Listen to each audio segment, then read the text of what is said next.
İsrail dünənləri İranın yüzlərlə obyektini bombaladı, 2 generalını məhv elədi və 2 dənə də fizika alimini yoxa çıxartdı. Həmin fizika alimləri də elm adamlarının ölməyinə qarşıyam və yaxud da məhv olunmağına qarşıyam.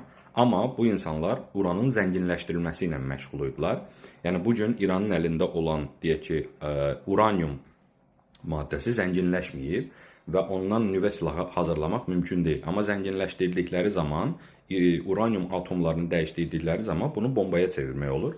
Ona görə də o alimlər o işlə məşğul idi. Ona görə o alimləri yoxa çıxartdı İsrail.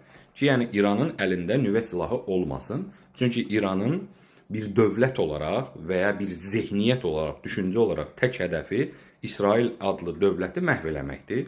Buna təbii ki, İsrail və Amerika Birləşmiş Ştatları və İsrailin dostları, belə deyək, onu qoruyan dövlətlər icazə verməzdir. Bunun İsraildən bizə nə? Açığı deyim.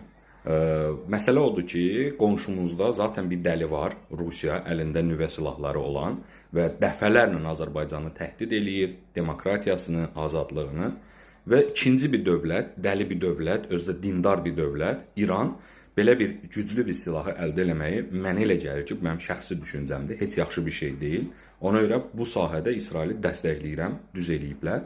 Amma məsələ ondadır ki, İranın nüvə silahı olsa da, olmasa da önəmli deyil. Önəmli olan odur ki, qonşumuzda 2 dəli dövlət var və bu gün İsrail ilə İran arasında çıxan bu münaqişə, yəni təbii ki, İran da buna cavab verəcək. İran cavab verdikdən sonra bir neçə gün sonra, əgər İsrailə ciddi zərbələr vurarsa və ya ciddi zərərlər yetirərsə, o zaman avtomatik olaraq münaqişə böyüyəcək. Münaqişə böyüdüyü zaman bundan əziyyət çəkən kimdir? Azərbaycan xalqı təbii ki.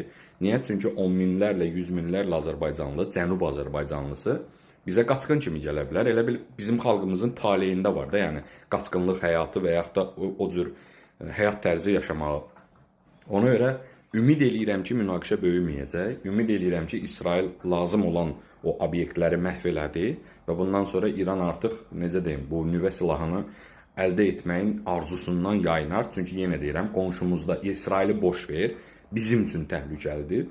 44 günlük müharibədə gördük də, qardaş, Azərbaycana dəstək olmaqdan, yəni ermənilərə silah satırdı, ermənilərə dəstək olurdu.